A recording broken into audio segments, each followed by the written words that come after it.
Oh, the holidays are finally being able to be enjoyed by the family, and that's been a wonderful thing. But the snow has also finally finished, so that means finishing out the drifts. Some of the drifts are pretty easy. This is the end of the driveway. You know, after you have 3-4 days of snow, you get a fair amount of drifting in Minnesota. We have a stiff wind here blowing from the west, and it's taking some of the ditch snow and putting up anywhere between a couple inches and maybe half a foot of drift. It's a nice light fluffy snow in Minnesota, but as the wind blows on it, it becomes kind of a hard, crusty snow. So we're bucking a wind today, and we're going to get this thing kind of cleaned out. And starting with the end of the driveway with the skid steer. The only headache with the big tractor out here is just getting turned around and dealing with the traffic. The skid steer is a little bit more maneuverable, a little easier to, work with and get the drifts out of the way with. But there's plenty of snow to do it, that's for sure. I know we don't get as much snow as like they do in Michigan and some of the other states. We don't really get a lot of lake effect where I live in Minnesota. But again, we got a couple feet, and that's plenty to get started. The main part that we're going to have to try to get open is the back road and the road over to what we call the Quonset. Those roads, they'd bury this little skid unless you do scoop at a time, and that would take forever. So it's daytime out, just like I told you a couple videos ago. It's a lot easier to do this in the daytime because, you're at risk of getting stuck. I know it sounds kind of crazy when you get a tractor that is tall as this and weighs as much as this. But trust me, even the 5090R, you can get kind of in a pinch. So as I come down the driveway here, first thing I'm going to do is get into these horses and blow out their drift. The back of my machine is a big Frontier blower. So if I get myself kind of in the right position here, which is what I like to do, I just drop the blower and just blow straight back. Does a pretty good job. There's some manure, frozen chunks and stuff that it has to chew up and spit out. But it really does a halfway decent job.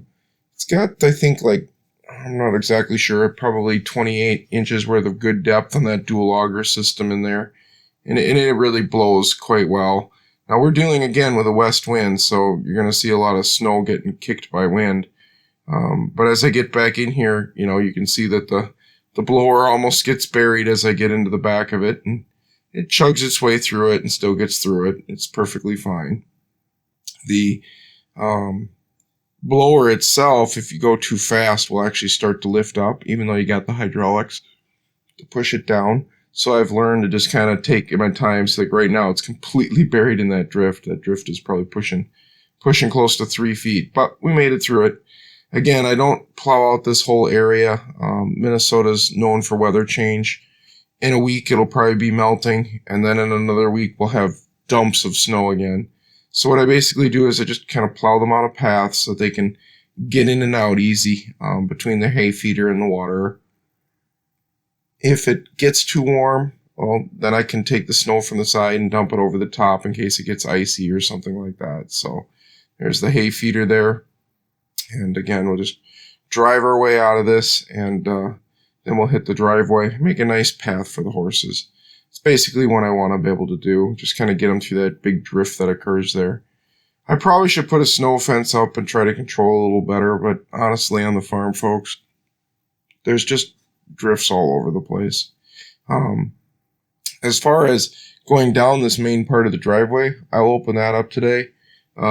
This driveway runs at this section north and south, so it gets a nasty drift in it too, and it comes off the horse's field. Nothing I can really do but just kind of bang my way through it. Normally the snow, until it gets to be about 3 feet deep, this tractor handles really well, so I'm just going to push my way through it the best I can. There's a couple spots, like I said, where it gets pretty deep here. It'll push right over the top of that plow, and just do the best you can. Here's one of them right here. Tractor struggles a little. I just pick up the blade. I back up and do a re-ram, and I get right through it. When you're hitting drifts like this, biggest thing is that I've found, don't let the tractor sit and dig yourself a hole. That's like the worst. So see, I just hit it again. It pushed me off to the side a little bit, even with the big V plow in the front by Snoway, but I made it through it. And once I got it open, then I can, push it off to the side or drop the blower and back and blow it out. Get down here by a little bit of tree line. It's not as much. I'm able to turn the corner quite nicely. And then as I head over to the Quonset on this road, which is running east and west now, it gets deep again. Not the deepest it's going to get. When I get into the back there, it's really going to get deep. But here it's going to be hard packed and a little tougher to work. Right now, again, the wind is blowing about 20 miles an hour. It's quite impressive that this drone at -8 is effectively running and taking these shots. So as you can see, I start getting into the drifts.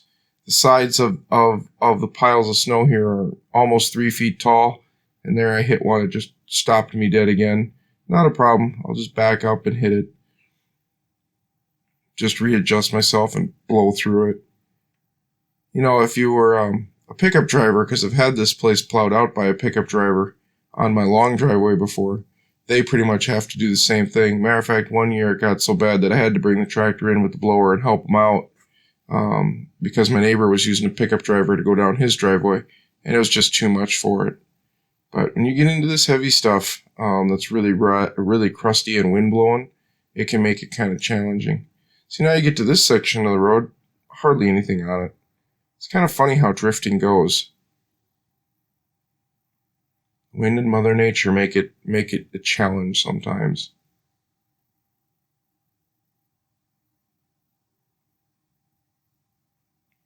Now what I do is I just go back and forth, and I just cut the edge back, keep cutting the edge back, throwing that snow back. I've actually got little marker stakes. I know it's probably hard to see here from the air, but I got little marker stakes about every, 100 yards. And they help me a lot. I use the ones that are spring-loaded at the bottom because as the big plow goes flying through it in about, 7th or 6th gear, it sometimes pushes them over. That way they don't break. But I'm getting it cleaned up here real nice. Just ends up just like a road. Such a pretty view out here on the farm.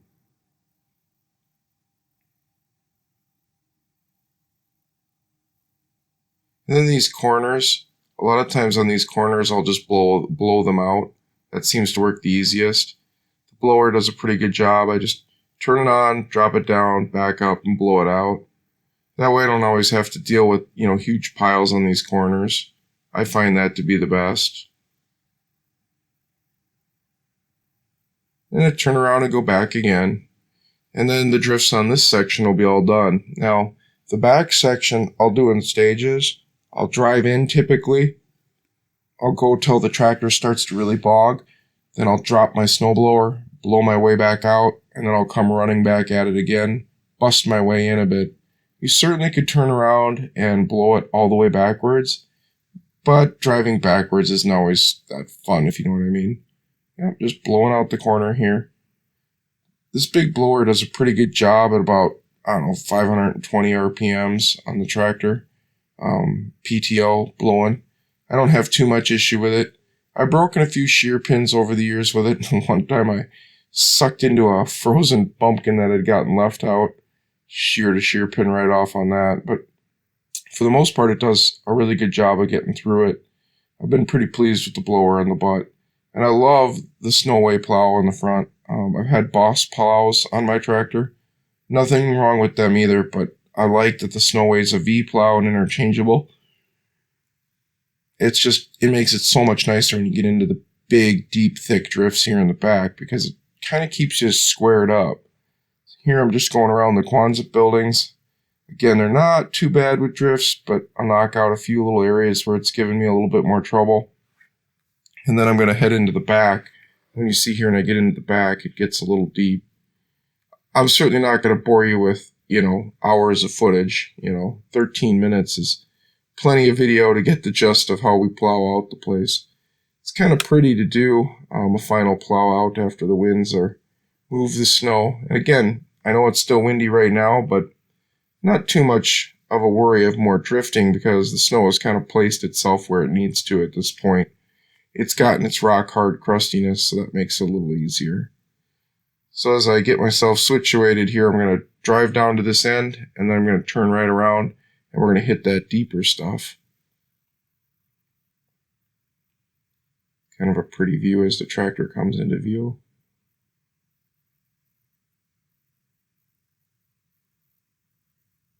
You plow with a nice tractor like this, you've got some heat in the cab. Sure makes it more enjoyable when the temperature's -8 to -10 out.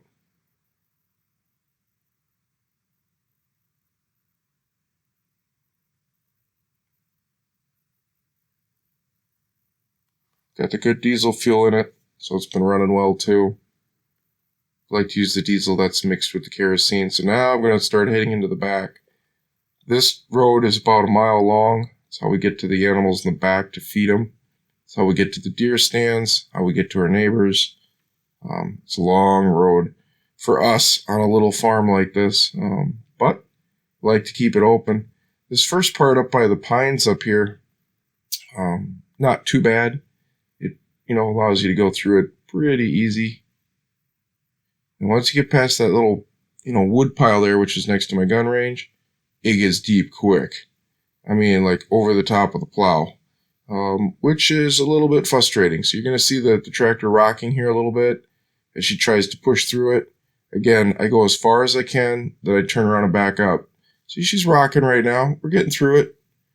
We got the differential locked up on the rear ends. We're in 4-wheel drive. We are pushing through this, but it's probably pushing over 3 feet of rock hard drift. Now, when I turn this corner, it really gets deep. It'll go well into 4 feet around this corner, and then in the back area, it'll start lessening. Yep, that's about as far as I go. You can see her starting to rock there. I kind of chew my way through it the best I can, getting that beast to really rock. And then I just stop and say, okay, that's it. Let's drop the blower, blow my way backwards, and clean it out. And then I can take another run at it and, get myself into it a little bit more. Again, I don't mind rocking, but don't sit and spin your wheels into a hole, folks. That is no fun. Then you're going to be pulling yourself out or shoveling. So when I go backwards, because I've already plowed it, there's not near as much to snow blow, but it's kind of nice to clean it nice and smooth and get that good edge. It'll probably take me about another half hour to do the rest of this, because again, I've got to go in probably 200-300 foot sections to get it done before I hit big spots that kind of bog me down, if you know what I mean. So this is what I'll do. I'll just take my time and work my way through it and open up that whole driveway. Hitting these big drifts with this 50-90R during the daytime, it's the best time I find to do it, and it's kind of fun. Nothing like a farmer playing with one of his toys. Appreciate you guys watching and following our farmstead. Look forward to you following us the rest of the week. We're starting to do some work inside with making some sausage and stuff as winter comes in full force. Thanks for watching, folks.